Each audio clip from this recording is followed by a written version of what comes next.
शुभोदय बच्चों। प्रवेश का पाठ्य पुस्तक 1 में देखिए गद्य भाग में पुस्तक संख्या 64 अम्मा, इसमें नचिकेत के बारे में दिया गया है, हम देख लेंगे। देखिए पाठ का सारांश। हमारे जीवन से संबंधित अनेक पहलुओं का समाधान पौराणिक ग्रंथों से प्राप्त होता है।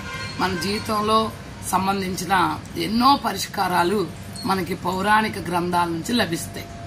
इस कहानी में सत्य, दान, धर्म, न्याय, आत्मा का रहस्य आदि बातों पर व्याख्या की गई है।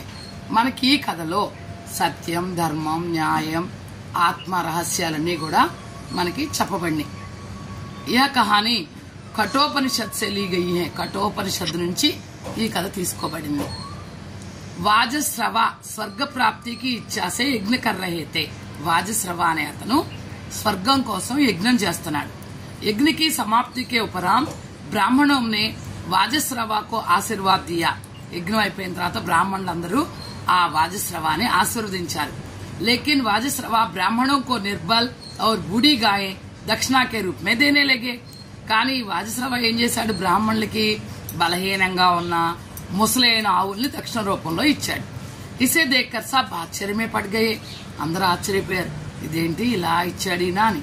उनका किशोर बालक नचिकेत पिताजी से पूछने लगा कि दक्षिणा में गायें देते हैं तो बूढ़ी हो गई है। ఆ కిషోర్ బాలక్ చిన్న బాలుడు ఎవరైతే ఉన్నారో నచికేతుడు నాన్నగారిని అడిగారు, ఏమని? దక్షిణా మే గాయే దేతే హై జో బూఢీ హో గయి హై। నాన్న, దక్షిణలో మీరు ఇచ్చిన గాయలు ఆవులు ఏవైతే ఉన్నాయో అవి ముసలయ్య అయిపోయినాయి కదా। लेकिन वाजस्रव ने उसकी बात पर ध्यान नहीं दिया। కానీ वाजस्रव అతని మాటలేవి లెక్క పెట్టలా।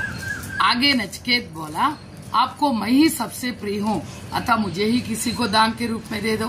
చిట్ట చివరికి నచికేతుడు అన్నాడు, నాన్న నేనంటే నీకు బలహీనంగా ఉన్న ముసలి ఆవుల్ని దానం రూపంలో ఇచ్చాడు। इसे देखकर सब आश्चर्य में पड़ गए। అందరూ ఆశ్చర్యపోయారు। उनका किशोर बालक नचिकेता पिताजी से पूछने लगा कि दक्षिणा में गायें देते हैं जो बूढ़ी हो गई है।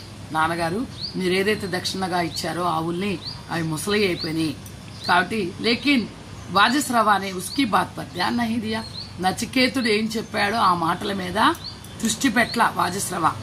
आगे नचिकेता बोला, आपको मैं ही सबसे प्रिय हूँ, अतः मुझे ही किसी को दान के रूप में दे दे। నేనంటే చాలా ఇష్టం కదా మీకు, నన్ను ఇచ్చేయండి పోనీ ఎవరికైనా దానంగా అని నచికేతుడు అన్నాడు। నచికేత ఆ వాక్య దోహరాతా రహా। నచికేత ఇదే వాక్యాన్ని మళ్ళీ మళ్ళీ మళ్ళీ మళ్ళీ చెప్తా ఉన్నాడు। वाजस्रव क्रोध से बोले, मैं तुझे मृत्यु को दान कर देता हूँ। వెంటనే కోపంగా అన్నాడు वाजस्रव, నేను నిన్న యమదేవతకి దానంగా ఇస్తున్నాను, మృత్యుకి దానంగా ఇస్తున్నాను అన్నాడు। तदनुसार नचिकेता सबसे विदा लेकर यमराज के पास पहुंचा।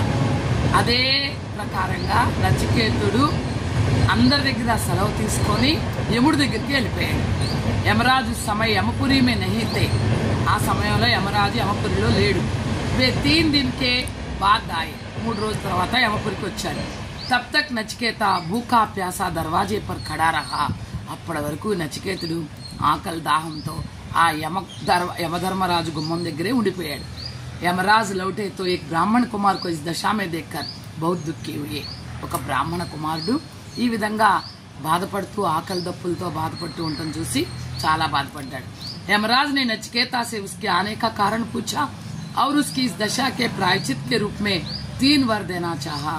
यमराज నచికేతుడు వచ్చిన కారణాన్ని అడిగి తెలుసుకున్నాడు। ఈ దశకి పశ్చాత్తాపడుతూ ఆయన 3 వరాలు కోరుకోమన్నాడు। ఎవరిని? నచికేతుడిని।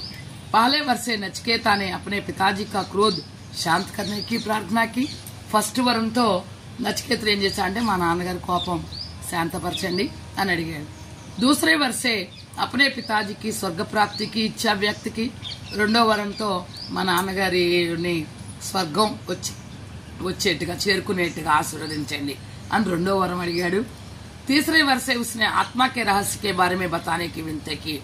అసలు ఆత్మ అంటే ఏంటి అనే దాని గురించి వివరించమని 3వ వరంగా అడిగాడు।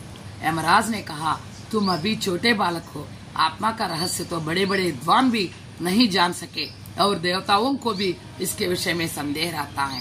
నువ్వు ఇంకా చిన్నపిల్లాడివే, ఆత్మ రహస్యం పెద్ద పెద్ద గొప్ప గొప్ప విద్వాంసులే తెలుసుకోలేకపోయారు, దేవతలకు కూడా ఇంకా దానిలో డౌట్ ఉంది. తుమ్ ఔర్ కోయి వర్ మాంగ్ లో, కావాలంటే నువ్వు ఇంకో వరం అడుగు. पर नचिकेता ने डटकर कहा कि मैं तो जन्म और मृत्यु के पीछे छिपे हुए रहस्य को ही जानना चाहता हूँ. నాకు ఇంకేం వద్దు, పుట్టుక ఏంటి, మరణం ఏంటి, పుట్టినకు ముందు మనం ఎవరు, పుట్టిన తర్వాత మనం ఎలా ఉంటాం, ఇదే కావాలి అడిగాడు. फिर यमराज उसे समझाने लगे कि आत्मा ना तो कभी पैदा होती ना मरती है, वहां अमर है. యమధర్మరాజు అతన్ని అతనికి వివరించాడు. ఏమని? నచికేతుడికి ఆత్మ అనేది పుట్టుక మరణం ఉండదు, అది నిరంతరం అమరం, దానికి మరణం లేదు, నిరంతరం ఉంటూనే ఉంటుంది.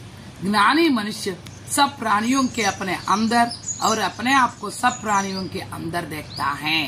జ్ఞాని మనుష్య, జ్ఞానవంతుడైన మనుషుడు ఎవరైతే ఉన్నాడో సబ్ ప్రాణియోంకి అపనే అందరూ నాలాంటి వాళ్లే అనే ఆ జ్ఞానాన్ని తనలోనే చూసుకుంటాడు, సాటి వాళ్ళని కూడా తనలోనే చూసుకుంటాడు. और अपने आप को सब प्राणियों के अंदर देखता है, తనని అందరిలోనూ చూసుకుంటాడు. అంటే ఏదైనా ప్రాణికి హాని తలపెడుతున్నామంటే అమ్మో దాని బాధ నా బాధ అని అనుకుంటూ ఉంటాడు అనమాట. इसलिए वह कभी भी अशांत व दुखी नहीं होता.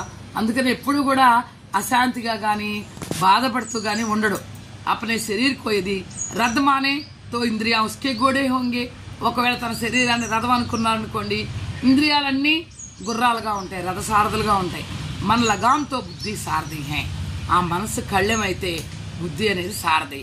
రథ పర్ బైఠ్ కర్ యాత్రా కర్నే వాలా యాత్రి ఆత్మ హై, ఆ రథంలో కూర్చొని ప్రయాణం చేసేవాడు ఆ యాత్రికుడే ఆత్మ.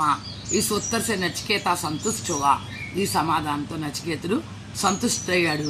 ఆగే నచికేత విద్వాన్ ఏవం ధర్మాత్మ బనా. ఇక ముందుకెళ్ళిన తర్వాత నచికేతుడు ఒక మంచి విద్వాంసుడయ్యాడు, మంచి ధర్మాత్ముడయ్యాడు. యహ్ హై బచ్చో నచికేతా కి కహాని. అచ్చా బచ్చో.